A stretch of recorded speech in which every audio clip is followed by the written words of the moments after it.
Hello and welcome back to A Moment in History. I'm Seth Udinsky. In today's segment, we travel across the world and back over 75 years to the dramatic final stages of the most destructive conflict in human history, World War II.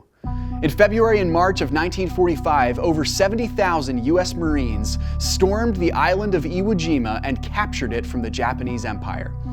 Nearly 750 miles directly south of Japan, Iwo Jima is a tiny island, only 5 miles in length and 2.5 miles at its widest point.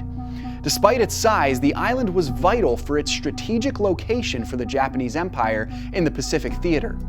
Since the middle of 1944, the Allied powers had made great advances into the European theater, and by February of 1945, the Allies had all but freed Europe from the stranglehold of Nazi Germany. Now all eyes turned to the Pacific Theater, where the United States was largely on its own against Imperial Japan.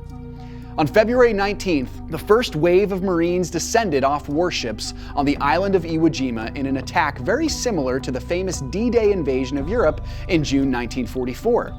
Over the next several weeks, the Marine regiments slowly gained ground amid heavy casualties from the constant barrage of Japanese fire and the occasional banzai suicide charge from the Imperial forces. Roughly 7,000 Marines lost their lives in the battle, and many thousands more were wounded. On February 23rd, the U.S. Marines captured the strategic Mount Suribachi, high ground located on the southwest corner of the island. That day, 6 Marines raised 2 American flags atop Suribachi in victory.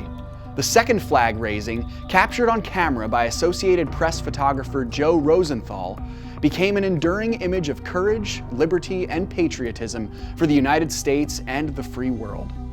The Battle of Iwo Jima lasted more than a month until the Americans stopped a final Japanese suicide charge on March 25th.